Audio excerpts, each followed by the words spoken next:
Hello, Guardians. It is Ebontis here, and we are on the European Dead Zone in Winding Cove, and we have Xur standing in front of us. So let's see what he's got for sale this week of January 14th. First, we're going to start with the weapon. It is sweet business. Basically, it's a minigun auto rifle, 360 rounds per minute, but 150 in the magazine. Larger magazine is one of the perks, increased accuracy when firing from the hip, which is always weird to me. Picking up special or heavy ammo immediately reloads this weapon, and it is sustained fire, boosts the range and rate of fire. So hold this thing longer. You can just start melting people. If you can pick up ammo, you'll keep that stuff going for quite a while. So it is one of those weapons. I wish it would just get a nudge a little closer to being cool, because it's always just, behind being like within the meta or worthwhile using. Still, if you don't have it, it's fun to use. Pick it up, add it to your collection. All right, for the hunters, we've got the Gwisin vest. Roving Assassin, each Spectral Blades kill you make before going into stealth will restore more of your super energy, so it's going to allow those Spectral Blades to last longer. And you've got a 66 roll. You've got 19 in intellect and 17 in recovery. If you masterwork this thing, you're going to have, double digits in mobility, a little bit extra in resilience, so mobility, some strength. Overall, 66 is a really good stat roll. Perk in recovery and intellect, as this is based around your super. You can't really go wrong with this roll. And a 66 total stat on an exotic, high intellect, high recovery. Don't miss this one. And I think all of these exotics I'm going to tell you to at least buy a copy of, because the stats are honestly fantastic on all three. All right, for the Armamentarium, it's very simple. You get an extra grenade, but you can use this with any subclass, which can have some benefits because most of the classes can't really do that. And you've got a 67 total. Now, it is high in strength and low in intellect, but with the way the changes to intellect work, you may not care as much about your super recharge time if you're going into a grenade build, which this is going to be for. Titans do technically punch a lot, so 20 in strength is not totally wasted on them because, we punch all the time. But you do have at least 11 in discipline, so if you masterwork this one, you're in the double digits already. And you've got recovery, good for health. Resilience is still good for Titans. Some mobility to move around.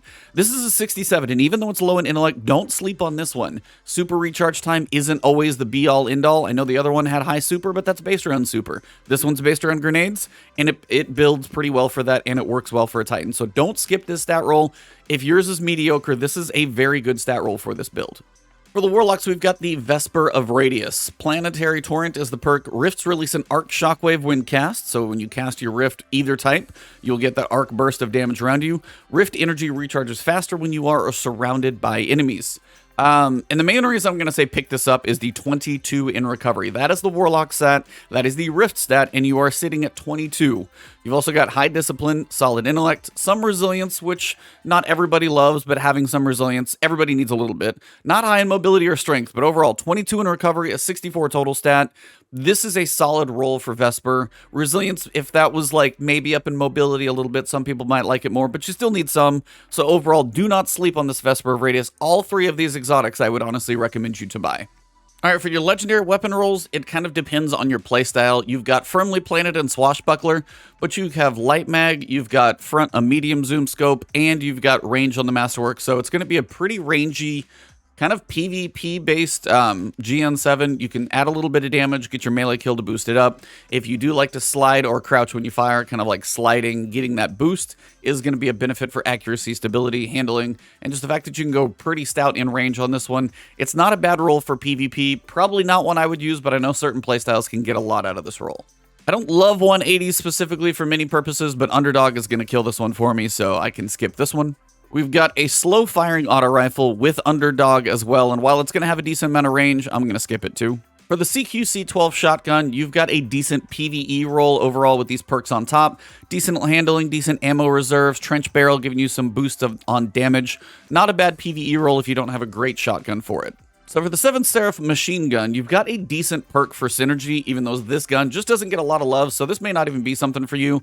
But Disruption Break, you break a shield, you switch over to something like, say, Arbalist or a sniper rifle, bonus kinetic damage, and then by the time you switch back, if you've worked on that enemy, you might be refilled and ready to go again for more ad clear. So it's not a bad synergistic set of perks, just, not one that a lot of people are going to think about or even care to use. Swarm of the Raven is actually an Iron Banner grenade launcher, which is a little weird to see it in here, but overall, auto-loading's not bad. Ambitious at, an extra one in the magazine, but you don't have Spike, you're missing some damage perks. This could be better. For the Titan, you've got pretty solid-looking armor here. Arms you can skip, but the chest, 64.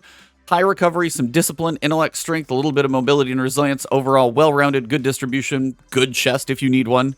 Helm, 63. Low resilience, low discipline, but if you're going for like mobility, recovery, intellect, strength build type thing, you know, maybe a running faster, jumping farther type build. And again, the boots basically flip it. You've got high resilience, high discipline, low recovery, low intellect. Everybody seems to want recovery, so this might be a good stat roll, but not the best distribution. But overall, solid helm, solid chest. Well, the Warlock lost the battle this week, at least with regards to the legendary armor. 59, 60 with meh. You've got 58, and then you've got a 63 with 22 in resilience. You can skip all of this for the Warlock.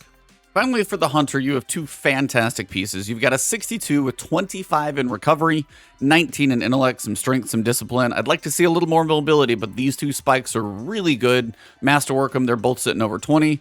And then the boots at 65 are like, just buy these boots. They are amazing. 8 in mobility, 22 in recovery, 23 in intellect, 8 in discipline, smidge of strength, but overall like 65, really well distributed, and then a 62, very spiky again. So leaning into that recovery intellect, if that's what you're going for, these are both solid.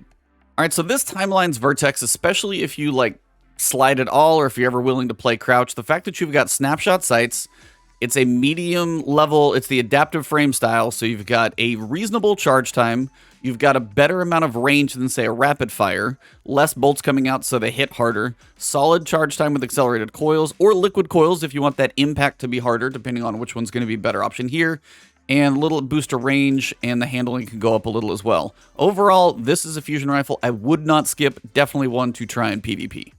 And that does basically wrap it up for Xur. One thing I did want to remind all of you, depending on if you are working on saving Iron Banner bounties for Witch Queen, we don't know if there's going to be another Iron Banner. So, even if it's just for one character, it gives you a chance at a couple new Iron Banner rolls. Saving bounties is a discussion I'll have next week because that's a risk that some of us will do, some of us will not. But if you do play Iron Banner on any characters and you've saved any bounties, haven't turned them in yet, we don't know if there's going to be another Iron Banner. So if you are trying to save those bounties for Witch Queen, now is the time to finish them, but keep them and don't turn them in. That pretty much does wrap it up. If you guys didn't catch the last word last night, we had a very fun episode. It's on my video feed here on this channel. Also, audio is up for most of your RSS feeds, so look up the last word, you will find that one. But if you enjoyed this video, please drop a like below. Leave a comment if there's something I didn't shout out correctly, you know, maybe a weapon I didn't get enough love to here. You can find me on Twitter at Ebontis, Twitch on Ebontis, but right here on YouTube, if you haven't subbed yet, hit that subscribe button, hit that alert bell, and that'll get my new videos, especially like my Witch Queen prep guide, to you next week. And if you want to support me directly, join the channel as a member after you subscribe, or find my Patreon in the description. Thanks, have a good one, see you soon.